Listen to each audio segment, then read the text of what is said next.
We're going to spend this whole week talking about off-screen rendering, particularly rendering to textures. It opens up a whole bunch of new, perhaps unexpected applications of computer graphics, and uh, other than the ability to have programmable shaders, having being able to do off-screen rendering has just opened up all kinds of new areas.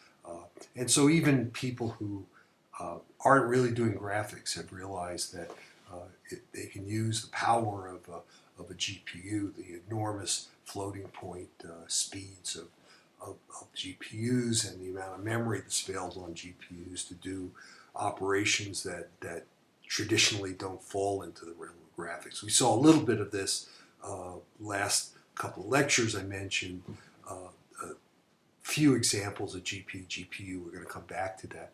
So the way I'm going to do this is in this lecture, I want to introduce frame buffer objects, which is the key entity that we need to make this work, to introduce how we create and manipulate frame buffer objects. Today we'll just talk about how we define one and kind of where it comes from, and the basic ideas how we initialize one. And then in the next 3 lectures, we're actually going to be using it for widely different kinds of applications. So little history here is what we wanted. One of the things we want to do is, as people started seeing that these kind of techniques of doing things not in the CPU but in the GPU was really productive, we started seeing more and more memory become available on graphics cards. So there's a certain amount of memory in the GPU, but there's a lot of memory attached to the GPU. So you have very fast access to it. And we're talking now about gigabytes of memory being on the graphics card. So that'll allow us to do rendering right there on the graphics card, and that we generally call off-screen rendering. It's rendering to memory that's not frame buffer memory, not the normal frame buffer, the default frame buffer that you see up on the display. Now we do that through frame buffer objects, and as we've seen for other things, vertex buffer objects, texture objects, creating these objects allows us to store them and make them available to multiple program objects, or another one, that we can manipulate these objects as needed to get the kind of rendering that we want. Now within the frame buffer object, what's going to go in it is something called a render buffer, which is some memory that we can actually render into, although we won't generally see that on the display, but we can perform all the rendering operations into it. We can take geometric entities and rasterize them into that render buffer. And like many other of the objects we've seen, we create the object, and then we have to attach to it the things that it needs to function. So like with a texture object, you have to add a texture image. With a frame buffer object, you have to attach the resources that it needs to do the particular kind of rendering you're asking it to. So that will mean you need some sort of a color buffer generally to render into, and if you're going to do hidden surface removal, you're going to need some memory to do hidden surface removal. Well, we'll start seeing all that as we go along, but it fits into the same sort of model of using these objects to enable us to do the kind of rendering that we want. Okay. Now, just to go back historically, I want to say a few things that I've touched on a little bit before. As first, we have said that the recent GPUs contain a large amount of memory, texture memory, and separate memory, perhaps that's called frame buffer memory. We'll also see in systems where a lot of this memory can get traded back and forth from each other. There, on some GPUs, there might be memory that doesn't distinguish between texture memory and frame buffer memory, and you just have a certain amount of memory available. The changes that are happening now are giving you memory there now that's floating point memory, that rather than have it oriented in terms of bytes and red, green, blue, and 8 components, those components now, instead of being bytes, will now be floating point numbers, and that just opens up all kinds of possibilities of using the GPU as a major processor. In fact, there are supercomputers now which are being made out of GPUs, and even there's one of Los Alamos somewhere in the note in the book. I have some of the numbers where a supercomputer that used CPUs was replaced with a supercomputer that uses GPUs because the GPUs are just much faster at floating point operations. Okay, and remember again that there's this separate pixel pipeline, but that's really just a way of getting discrete information to the GPU without going through all the geometric operations. Okay, so before the recent OpenGLs that deprecated a lot of functions, we had functions that let us draw a block of pixels into the frame buffer, copy pixels from one part of the frame buffer to another. We could do bitblit types of operations, so when we drew something into the frame buffer, we could draw it in a variety of ways. We still have read pixels in there. And then we talked last lecture about having something called an accumulation buffer that got around some of the problems of the low resolution of the byte-oriented storage of the components. But all of that's been deprecated with the exception of read pixels, and we will need read pixels. So if we look again at going between the CPU and the GPU, is that some of the things we've already seen, for example, with texture, is that sending images over and over to from the CPU to the GPU can really slow you down. That becomes a real bottleneck.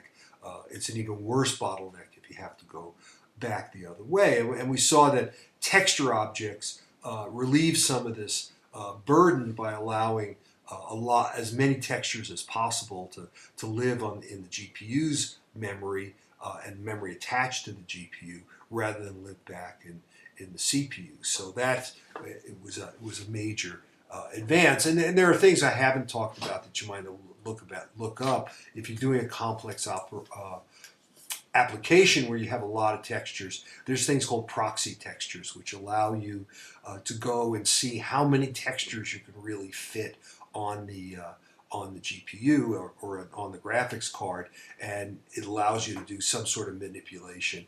I know Desktop GL, I'm not sure about WebGL, has operations that allow you to prioritize textures so that if you run out of texture memory and it has to kick something off because you want to put a new texture on, it will use the priorities to determine the least priority texture to throw off. So there's a lot in there to do that you may want to look at it at some point. Okay, but what we want to focus on now is I want to manipulate those pixels and not go back to the CPU because I know that that's going to be a slow operation, and even after I go back to the CPU, I'm going to have to go to the GPU again if I'm going to use that, and that comes up with the applications we saw last week, for example, image processing and GPU to do things like more general matrix operations. Okay, so that's all background. Let's now introduce a frame buffer objects. So a frame buffer object is a block of memory. It's created in the application. It lives on the graphics card, but you create it by WebGL commands in the application. Couple important things. One, it's not under the control of the Windows system. It's a separate. The Windows system knows about. It's using the HTML5 canvas, so it has to be under control of the Windows system in the browser.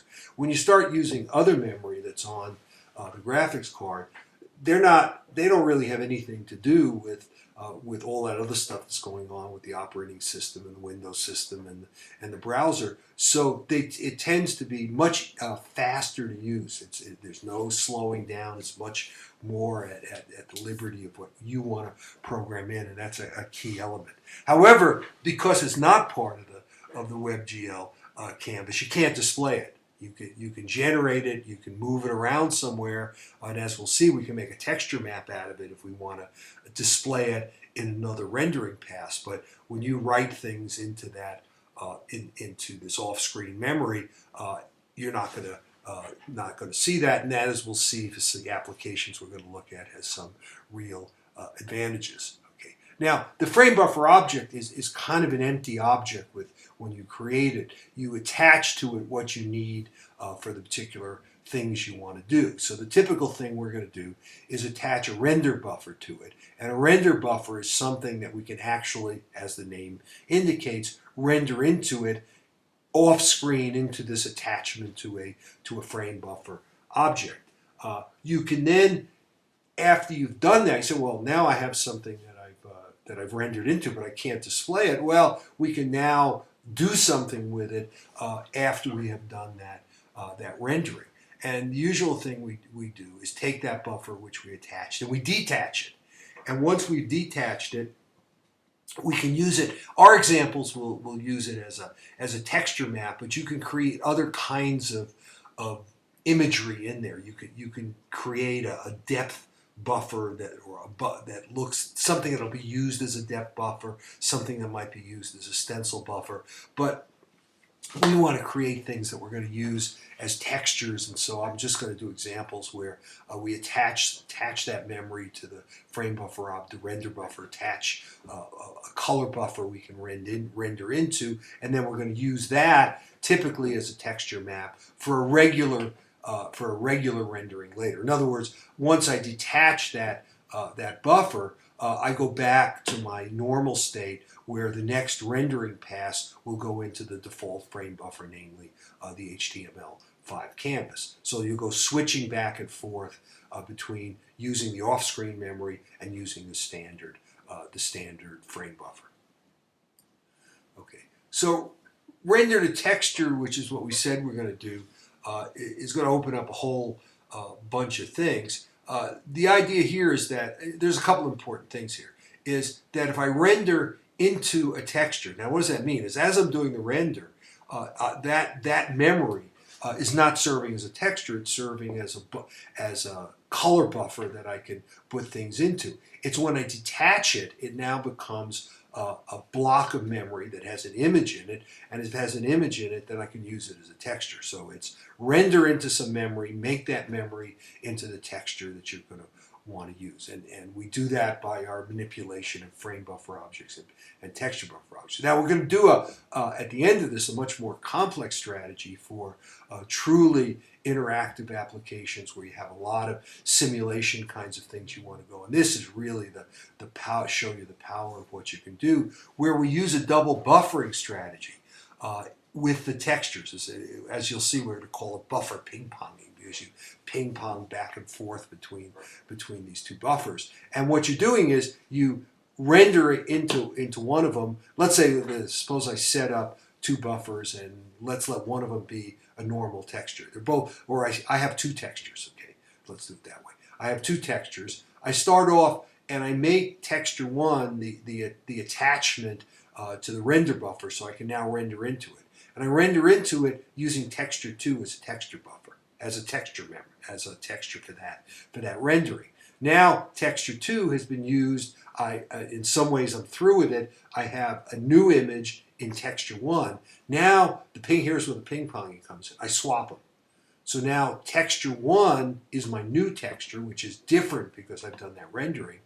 Texture 2 now can be attached to the render buffer so that I can render into it. So now texture 1 is the new texture 1, is now the texture that I use, texture image that I use to render into texture 2. And I keep swapping that process, which gives me enormous power to create interactive displays. Another way to look at this, and another feature of this, is why are you doing this? Because we're doing it because the texture map is shared memory. But you see, when one problem here is if I want to get information from one iteration, I'm doing some time sequence to the next, all of these fragments and vertices that I do are all being processed independently. How do they get information from each other in WebGL?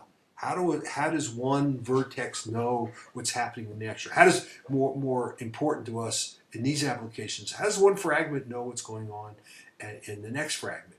And the answer is that we don't have shared memory for vertices and fragments. We do have that shared memory for textures, because a texture is the texture, the current texture that will be used all through a given rendering pass. So I can store things in there that will be accessible to all the vertices and all of the fragments in that rendering.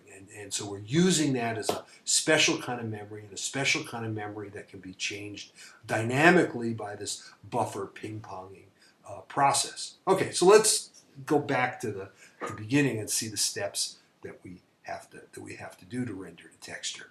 Okay, so the steps sort of are briefly like this: that we create a texture object. Okay, now because we're going to render to get that texture, it's an empty texture object. So remember, the texture object not only can have the texture image, it also has all the parameters we want to describe how we would like that texture used in the rendering. So as you'll see in the next slide, it looks like a standard texture, except there's no texture image in it. It has everything else: the size of the texture, the wrapping parameters, and so on, but it doesn't have an image. We create a frame buffer object, and you'll see, just creating a new object of that type. We attach a render buffer on for a texture image. We have to do binding to say this is the current frame buffer object. Now I do a rendering, and the rendering, because we've created that frame buffer object, is being rendered into that texture in that texture image that I created. I'm going to render the scene, then I detach the render buffer. That allows me to take that image I formed and make it the texture image for this empty texture object that I created. So in other words, have no image, but I have a texture object, but no image in it. I use a render using this frame buffer object to render into some memory there, which then will become the texture that I put into this empty texture object. And now I can do a normal rendering to the screen using this texture that I just created. Let me do a very, very simple example. We said before, suppose you have a scene and there's of a car. You're driving in a car. It's an interior scene, and there's a mirror there, and the rear view mirror. And through the mirror, you see something through the back. And how do you make that image in a totally virtual image way? We have to create it. Well, what you can do is, in the first rendering pass, create what the mirror sees by doing the rendering from a point of view of the mirror, what it sees, by rendering that to texture, create a texture map as we have here, then take that texture map. When we render the normal scene inside that car, that texture map gets pasted on the outline of the mirror. So it's another multi-rendering strategy. Once to get this new texture, which shows a picture of the environment, and then a second rendering to get the scene with that environment in it. Okay, so let's look a little bit at the code, and we'll see much more detail in the next lecture. So here's just a standard creation of a texture. The only difference here is the null right here. I've said everything else. Here's the magnification and minification parameters. I've said I want to create some bitmaps automatically. I created the texture. I bound the texture here. All absolutely standard. Here in GL Text Image 2D, I've set the size of the texture. I said it's an RGBA image. Each component is an unsigned byte. Just absolutely standard. The only thing here is I've said I'm not giving you an image here. I've got this object and it's got no image attached to it, although I do have the format of the image that I'm eventually going to put in there. Okay, so that's creating the empty texture object. Here's creating the frame buffer object. Okay, so same kind of thing. We can create an empty frame buffer object, or when I do the creation, as you'll see, when I do run the function GL create frame buffer, it creates an empty frame buffer object. And then I add a render buffer to it. I can add a texture to it. If I'm doing this in a 3D environment, a lot of the examples I'm going to show you are 2D because I just want to keep them as simple as possible. But if I'm going to do hidden surface removal, then I need to attach a depth buffer. All the resources it needs to do the rendering I want to have happen. So let's look at that. And so what I have here is the green is going to show the things that are optional if you're doing 3D. Okay, so we create a frame buffer. Okay, standard use GL create frame buffer. I bind that frame buffer. I give it a size. I'm going to say 512 by 512. Now, if I'm only rendering to texture, I don't need to add a render buffer. Okay, there's a frame buffer, which is the upper level thing, and a render buffer, which can optionally be attached to it. The reason I'm not adding a render buffer here is that I'm going to render to texture. You have two options when you use when you do this. You can either render to a render buffer or render to a texture. Since we're going to use the result as a texture, it's easier for me to render to texture rather than to set up this render buffer with all the attachments. Now, so I don't need this in some of my examples. If you were creating a stencil buffer, a mask, you would render to a render buffer and attach the right things. But here's the thing, it doesn't hurt you to put this in. So I bind that render buffer, so it's the present render buffer for this bound frame buffer. And then I say, well, what do I need on it? Well, if this is, for example, this is a 3D problem, I'm going to need this render buffer, and I'm going to have to attach a depth buffer. So here I attach a depth buffer to the render buffer, which is 16 bits long for depths. There's other options depending on how much storage you want to use. And I give it the size. It's 512 by 512 because the frame buffer is 512 by 512. Now what I can do here is, because I'm rendering the texture, here's how I get away with not using the render buffer, is I say I want a frame buffer texture which is going to be a color attachment. And it's going to be 2D, and it's going to use texture 1. Okay, so I define that here. Now I don't need this render buffer, and I've now commented it out here. This would be so I don't need this depth attachment here. So here I would add the storage, and here I would now attach that storage to the render buffer if I was going to use it. So if you just look at what's left to render to texture, there's really not a lot. You create a frame buffer, you bind the frame buffer, you attach a color buffer to it to use for your texture. You say I'm going to use it for a texture 2D, so it knows what format to create when it's rendering into that buffer, and that's it. If you have a more complicated example, I just put this down here. Usually I use this when I'm getting started, just to make sure there's no error, and then I commented it out. But you can there's a function GL check frame buffer status, and if the status is anything but 0, then the frame buffer isn't complete, and you can stop the process and print out an alert. It's probably helpful to do that because there's going to be a lot more code in these examples we're doing. So finally, for today, and then we'll get into some actual examples, is what about the rest of it? Well, the rest of it pretty much is exactly what you had before. You create all your vertex attribute objects, your vertices, your colors, your texture coordinates, just as you did before. That part is going to look exactly the same. The only difference, perhaps, and again, it's right within how you were doing things before, you're probably going to need more than one program object. Because if you're rendering into texture, there'll be probably one set there'll be a vertex shader and a fragment shader that are proper for that particular rendering. When you then get that texture back, and now you're going to use the thing you rendered as a texture for the second pass, you're probably going to want to use different shaders. So you'll see in all these examples I have, most of them have 2 vertex shaders, 2 fragment shaders, and 2 program objects. And I just switch back and forth between program object 1 and program object 2 when I'm going between the render to texture and the normal rendering. Okay, so in the next lecture, we're actually going to see some detailed examples of things we can do with these ideas.